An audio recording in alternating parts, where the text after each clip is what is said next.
My psychopath mother-in-law just died in a car accident and my stalker coincidentally disappeared at the same time, plus update.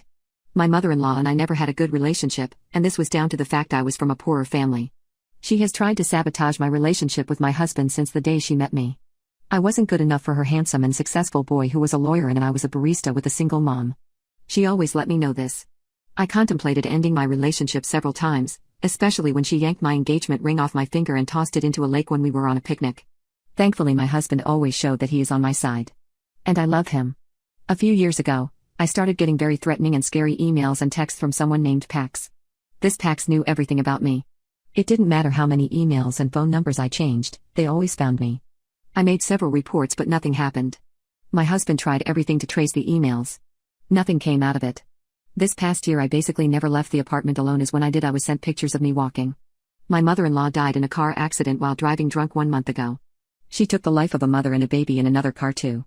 Now, I haven't received a single threatening text or email from Pax in a month. After a few days I wasn't surprised. Felt like I always knew it was her deep down. My husband hasn't reacted yet. He's consumed with his grief and I don't want to bother him, especially when he bitterly told me, "You must be very pleased now," when we heard the news, and I tried to comfort him. He apologized later and said he was just feeling guilty that he loved and chose me more than he loved her. Now I'm waiting for him to connect the dots. Will he get it? Update: I started living like I never did before.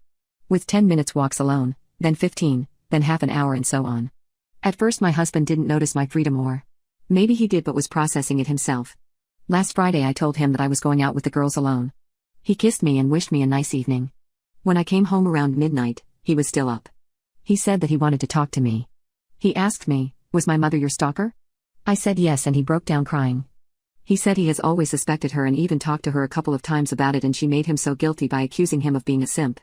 He said he noticed how I, after so many years of fear and anxiety, stopped eventually crying in my sleep, and he noticed that I haven't woken him up for a month now to cuddle me back to sleep. He apologized for never discussing it with me and never protected me from his family even though he had suspicions. Honestly, I'm not even mad or disappointed. If the police couldn't help me, I don't know how much my husband could have done, and I just want to move on and leave this behind. We are going to start couples therapy and my husband is planning to tell his family that mother-in-law was my stalker. He is adamant about it, and honestly I think it's a good idea. My husband has also decided not to attend the headstone setting on mother-in-law's grave.